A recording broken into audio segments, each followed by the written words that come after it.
Ambassador Xylophone hated his job.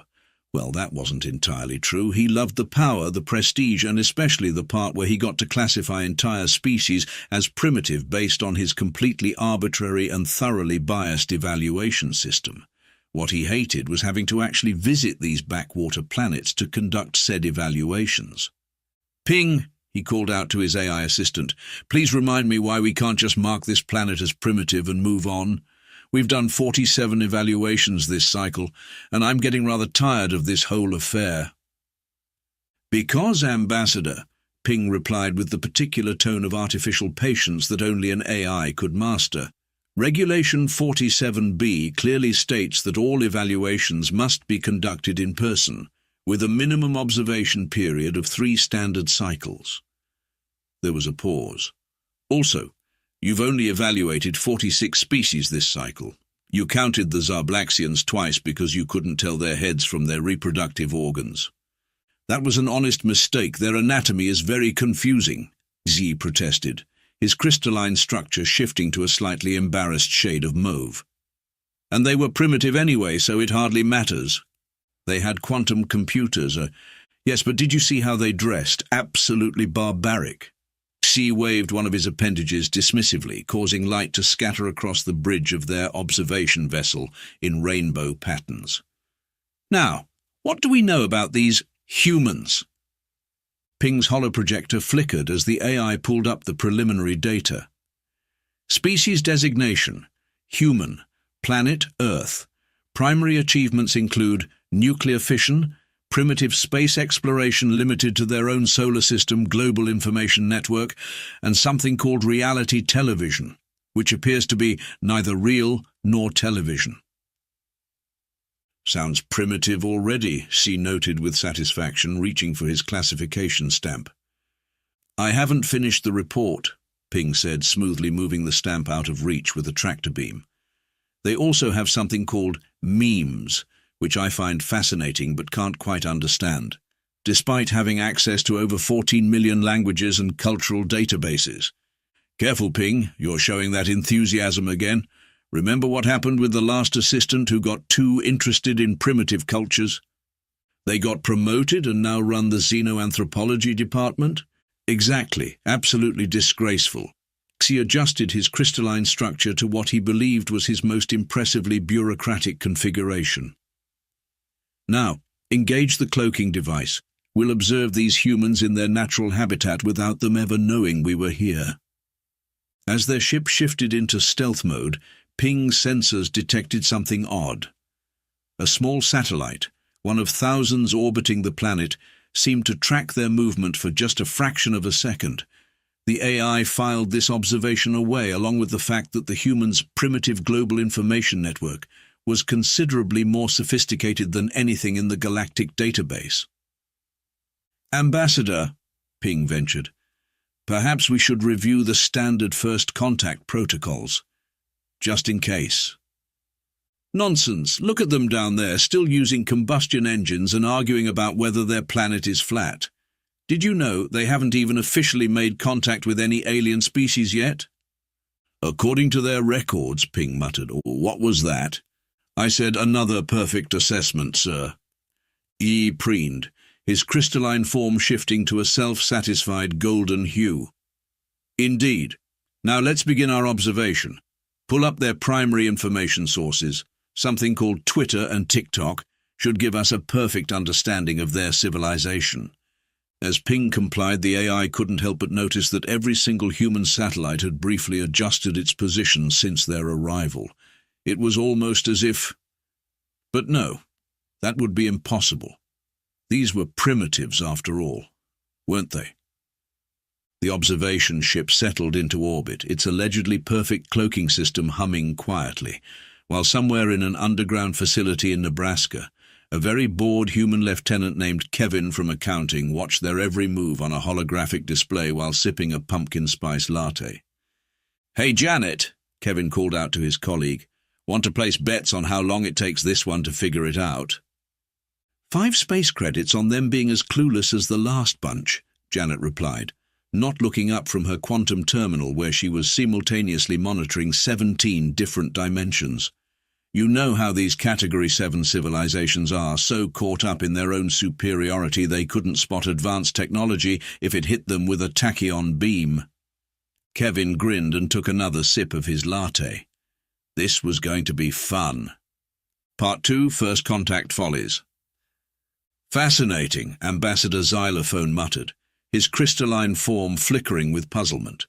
According to this Instagram feed, humans worship small creatures called cats and document their meals with religious devotion. Ping's holographic form flickered with what might have been a suppressed laugh. Sir, I believe those are just personal photographs shared for entertainment. Nonsense, look at the devotion they show these felines, and the ritual markings they call hashtags clearly indicate some form of primitive digital spirituality. Easy adjusted his sensors smugly. Note that down as cultural observation #47, humans engage in digital cat worship. Meanwhile, in the Nebraska bunker, Kevin from accounting was having the time of his life. He'd patched the aliens' observations into the facility's entertainment system, and now half the base was watching while eating popcorn. Should we tell them that we can see them? Janet asked, tossing a kernel into her mouth. Nah, Kevin replied, adjusting his Supreme Commander nameplate on his desk. Let's see how deep this rabbit hole goes. Back on the observation vessel, Z had moved on to his next brilliant analysis. Ping, look at this primitive communication device they all carry. Clearly some form of mind control apparatus given to them by their cat overlords. That's an iPhone 15, sir. Yes, they call it that, but observe how they stare at it for hours, completely mesmerized. Make a note. Humans have been subjugated by rectangular hypnosis machines. Ping circuits nearly overloaded from suppressing another laugh. Sir, perhaps we should take a closer look at their technological infrastructure. I'm detecting some anomalies in their satellite network. Oh, are they still using radio waves? How charmingly primitive. Actually, sir, I'm picking up traces of quantum entanglement communication and... Is that a tachyon burst? Clearly a malfunction in our sensors, Z dismissed. Speaking of which, why do I keep getting these pop-up notifications about my vehicle's extended warranty? In Nebraska, Janet sprayed coffee across her console. Kevin, did you seriously hack their ship to send them spam emails? Hey, we've got to maintain our cover as a primitive species, Kevin grinned. Nothing says technologically backward like spam. Xi was now thoroughly engrossed in his observations of a human entertainment platform. Remarkable, they broadcast their military training exercises on something called TikTok. Look at these synchronized movement rituals. Sir, those are dance challenges. Combat training exercises, Xi corrected firmly. Though their tactics seem questionable, I doubt the Macarena would be effective in actual combat. Ping's holographic form flickered again. Sir, I'm detecting something odd. Our cloaking device appears to be... Working perfectly, yes, I know. These primitives couldn't spot us if we painted the ship hot pink and wrote alien observers here, in neon letters. At that exact moment, in a coffee shop in downtown Seattle, a barista looked up at the sky and clearly saw a crystalline ship attempting to hide behind a cloud. She shrugged and went back to making a triple-shot espresso for Admiral Sterling, who was taking a break from commanding Earth's hidden fleet to enjoy some quality caffeine. Ping, she announced grandly. I believe I've seen enough to make my preliminary assessment. These humans are clearly a Level 2 civilization, barely past the discovery of fire. Their only remarkable achievement is their submission to feline overlords, which frankly shows good judgment on their part. Sir, Ping tried one last time, perhaps we should discuss the unusual energy readings I'm detecting from their moon. It almost looks like a primitive satellite, yes, though I must say it's rather impressive they managed to build such a large one. Make a note, humans compensate for primitive technology with unnecessarily large constructions. In the Nebraska bunker, Kevin was now broadcasting the alien feed to all Earth defense stations, including the absolutely not a secret moonbase that definitely wasn't housing humanity's main fleet of stealth dreadnoughts. Should we power up the quantum drives? Janet asked, finishing her coffee. Just in case. Nah, Kevin replied, starting on his second pumpkin spice latte. But maybe send them a cat video. You know, to reinforce their theories about our feline overlords.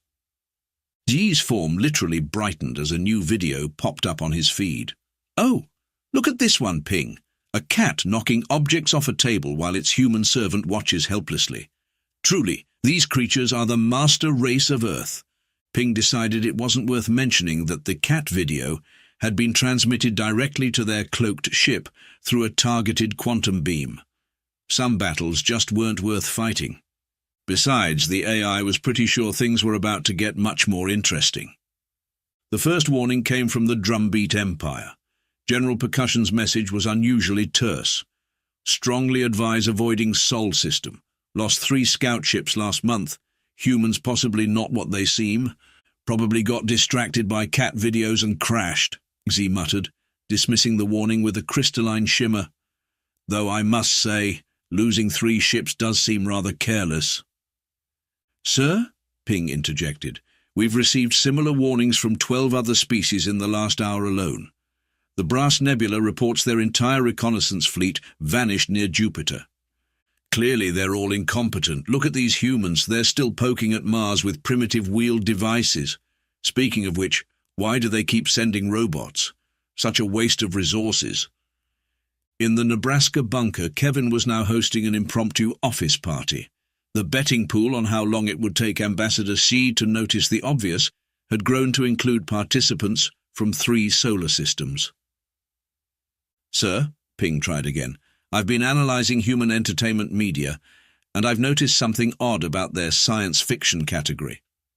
Oh yes, they're laughably inaccurate space fantasies, though I must say this Star Trek seems eerily well informed about certain galactic political situations. That's what I mean, sir. It's almost as if... The ship's alert system suddenly blared to life. A small vessel had just appeared out of nowhere, right next to their supposedly cloaked ship. How extraordinary, she mused. A primitive human craft has accidentally wandered into our vicinity. Shall we move? So that's a Zarblaxian stealth fighter. Don't be ridiculous, Ping. The Zarblaxians are... Zai paused as the ship disappeared just as suddenly as it had appeared. Well, that was odd. Sir, reviewing sensor logs, it seems the ship was... eaten. Eaten? G's crystalline structure shifted to a confused puce colour. By what? Unknown, sir, though I'm detecting unusual graviton patterns consistent with some form of cloaked defence system. Also, did you know humans have a surprising number of stories about something called Space Marines? At the Lunar Defence Command, Admiral Sterling was taking a break from his surfing simulator to review the day's catches. What's this one? Zarblaxian? Add it to the collection and send them a gift basket with our apologies. The usual mix, cat toys and spam emails. Back on the observation vessel, the warnings were now pouring in. The Melodian High Council, Xi's own government, sent an urgent transmission. Exercise extreme caution. Last 3 evaluation teams never returned. Suspect humans may be... The message cut off abruptly. Terrible signal quality, Xi sniffed. These primitives' atmosphere must be interfering with our communications. Sir, Ping said with artificial patience, we're receiving a transmission from Earth. Impossible, they can't even see us. It's a video file, sir, seems to be cats playing with yarn set to something called Rickroll. In the Nebraska bunker, Kevin was crying with laughter. Janet had to admit hacking the alien ship to play Never Gonna Give You Up on repeat was a nice touch. The humans are so thoughtful, Xi declared, watching the video for the 7th time, sharing their religious ceremonies with us, even though they don't know we're here. Ping's holographic form flickered in what might have been exasperation. Sir, about those disappearing ships, I've been scanning Earth's moon, and I detect what appears to be a large collection of alien technology, almost as if the humans are collecting specimens for their primitive scientific studies. How ambitious of them, though I can't imagine how they managed it with their limited technology. At that moment, a fleet of ships larger than anything in the known galaxy was quietly shifting position behind Mars. their quantum stealth fields making them invisible to all but the most advanced sensors. Admiral Sterling had just finished his virtual surfing session and was wondering if it was time to crash Ambassador Sui's party. "Not yet," Kevin messaged from Earth. "I've got 50 credits riding on them, taking at least another hour to figure it out." "Sir," Ping said, resignation clear in their artificial voice, "I believe the humans are about to make first contact." "Nonsense, we haven't even started our official evaluation. They couldn't possibly." A message flashed across every screen in their ship. "Hey there, we noticed you've been enjoying our cat videos. Want to see our space navy?" "How charming," she beamed. "They've learned to hack primitive computer systems. Make a note, Ping. Humans show promise in basic coding." Ping decided not to mention that their supposedly unhackable quantum AI systems had just been compromised by what appeared to be an intern in Nebraska, using a computer that ran on something called Windows Vista. The stage was set for what would arguably become the most entertaining first contact situation in galactic history. And somewhere in the vast bureaucracy of space, an insurance adjuster was about to have a very, very bad day. Ambassador Xylophone had decided it was time to make his grand entrance. "Ping, prepare the first contact protocol display sequence beta." "You mean the light show with dramatic music that violated 16 different galactic copyright laws? It's not a violation if the species is primitive. Now engage the descent sequence. We shall land in one of their larger population centers to maximize the impact." "Sir, they're sending another message." "More cat videos." "No, sir, it says please don't land in Times Square. We just repaved it. Also, parking is a nightmare." Yi's crystalline structure flickered in confusion. "How are they?" No, must be a coincidence. Proceed with landing sequence." In the Nebraska bunker, Kevin was reaching for his quantum phone. "Hey, Admiral Sterling." "Yeah, he's actually going to do it. You might want to power up the fleet." "No, the other fleet. The big one."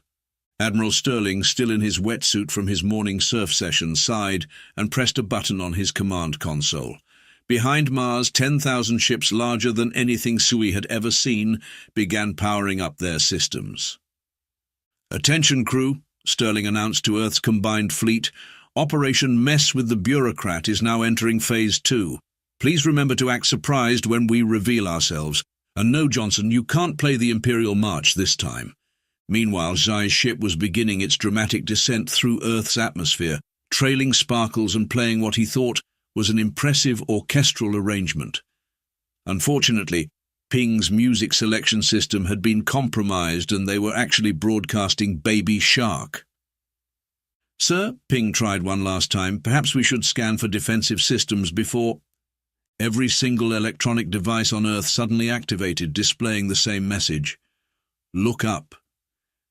Z looked up. The entire human fleet had decloaked at once. Ships stretched from horizon to horizon, some of them large enough to use gas giants as lifeboats. Several designs Yi recognized from primitive science fiction shows were there, along with ships that made those look like children's toys. That's impossible!" Z's structure had turned a pale, sickly beige. "They're primitives. They still use fossil fuels." "Yeah, about that," a new voice broke in over their comm system. "The fossil fuel thing? That's just to annoy the environmentalists. Our actual power grid runs on zero-point energy, as for about 3 centuries now." Admiral Sterling's hologram appeared on their bridge. He was still wearing his wetsuit and holding a surfboard. "By the way, thanks for the entertainment. The part where you classified our quantum computers as primitive electronics was particularly hilarious." But Z was rapidly changing colors like a crystalline disco ball.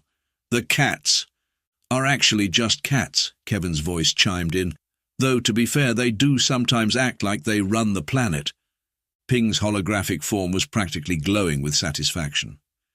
"I did try to warn you, sir." "This is impossible," Z insisted. "We've been observing Earth for decades. You're supposed to be a level 2 civilization." "Oh, that's cute," Admiral Sterling grinned. "He thinks we're level 2, Kevin." "Should we tell him our actual classification?" Kevin asked. "Nah, let him figure it out. though you might want to explain why we let ourselves be observed all these years. A new hologram appeared showing a galactic classification chart. Earth was at the top, several levels above any other known civilization. The chart was dated 3,000 years ago. You see, Kevin explained, still sipping his latte, somebody has to keep an eye on developing civilizations, make sure they don't blow themselves up, guide them subtly towards the stars. We volunteered for the job a few millennia back. The UFO sightings, she whispered. Quality control inspections, Sterling confirmed. Though sometimes we just do it for fun. You should see the History Channel theories about us. The crop circles? Drunk navigation officers, Kevin admitted. We had a stern talk with them about that. And all those missing alien ships? Oh, they're fine, Sterling waved dismissively. We have a lovely retirement community for them on Ganymede. Weekly bingo and everything. Speaking of which, would you like to visit?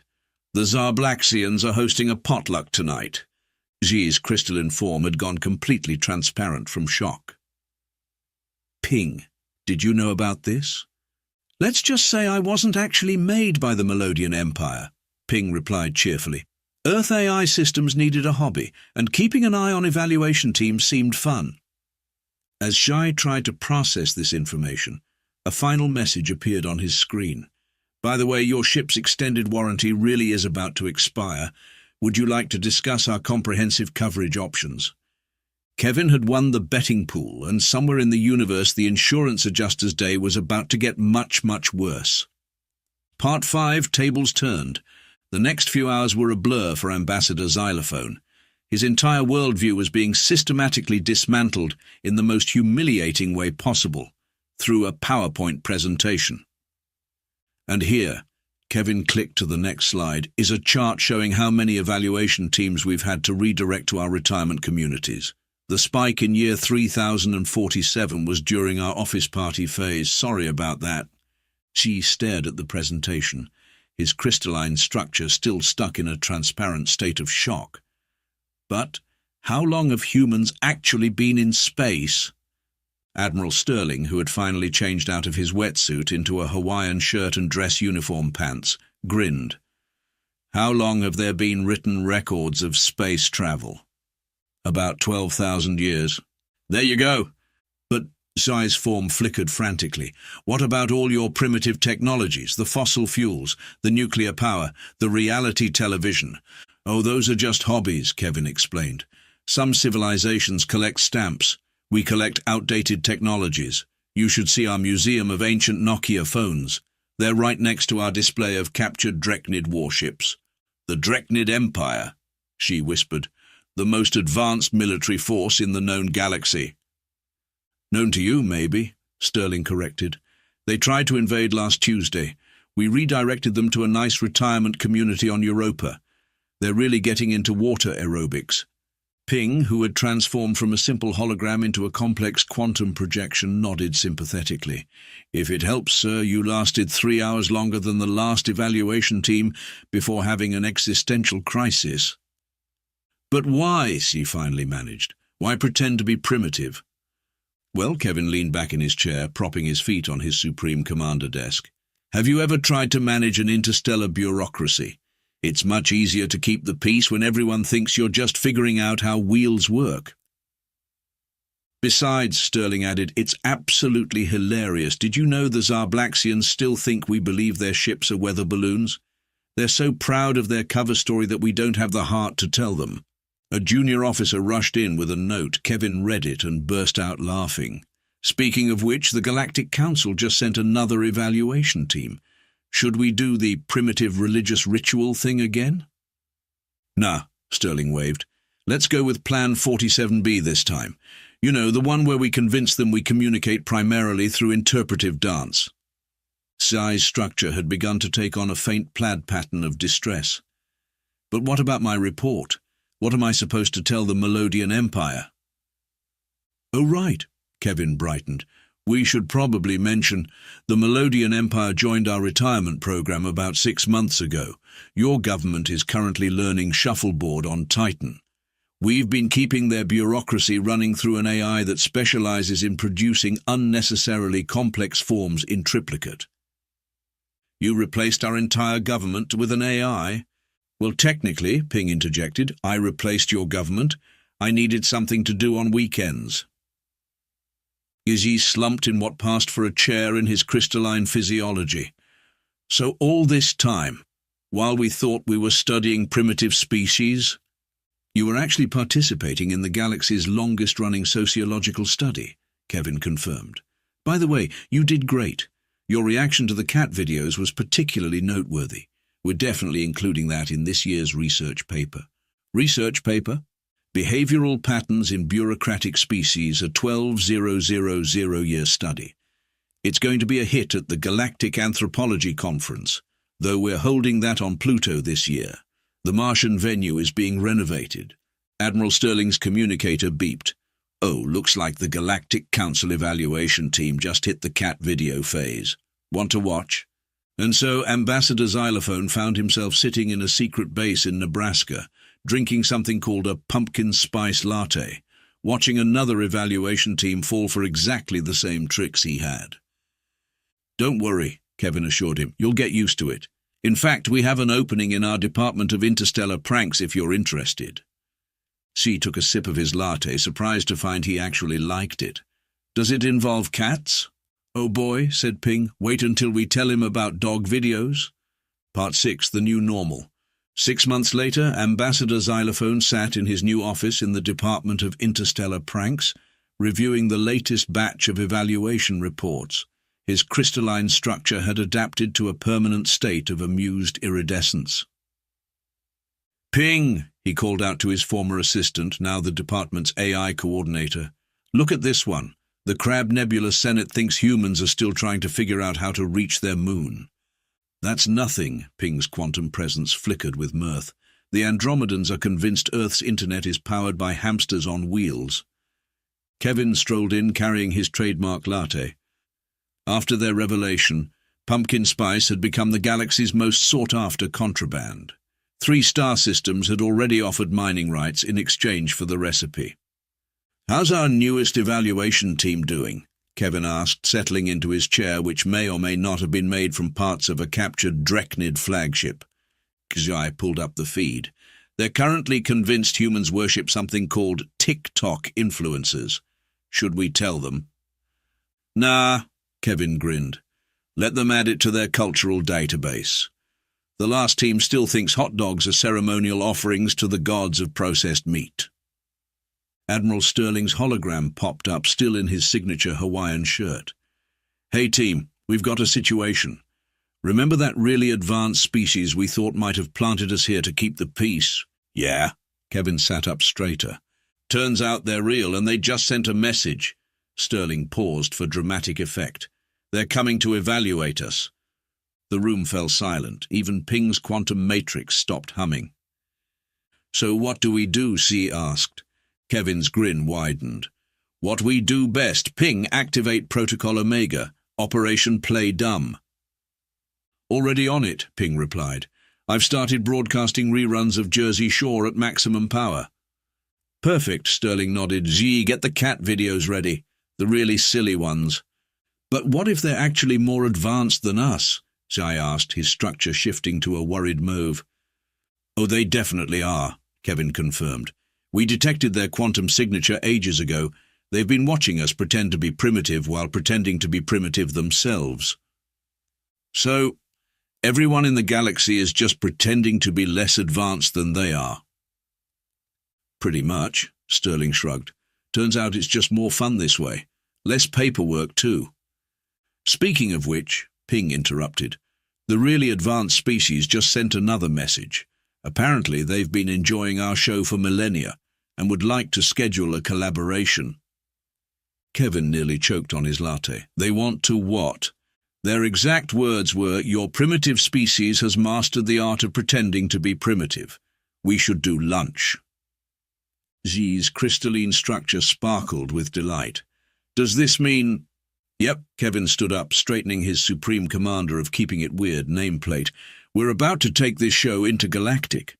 Anyone up for convincing the next galaxy over that humans communicate exclusively through interpretive dance? And so, as another evaluation team arrived in Earth's orbit, convinced they were about to study a primitive species that had just discovered fire, humanity prepared for their biggest performance yet. The cats, as always, remained surprisingly unhelpful. Somewhere in the vast cosmic bureaucracy, an insurance adjuster finally gave up and retired to Jupiter's retirement community. The paperwork was easier there, and the bingo nights were legendary. As for Ambassador Xi, he finally understood why humans kept insisting that the truth was stranger than fiction, though he had to admit the fiction was pretty entertaining too. "Hey Kevin," he called out, his structure shifting to match his Hawaiian shirt, a fashion choice he'd adamantly adopted. "Should we tell the new evaluators about something called Flat Earth Theory?" Kevin's grin could have powered a small star system. "Now you're getting it,"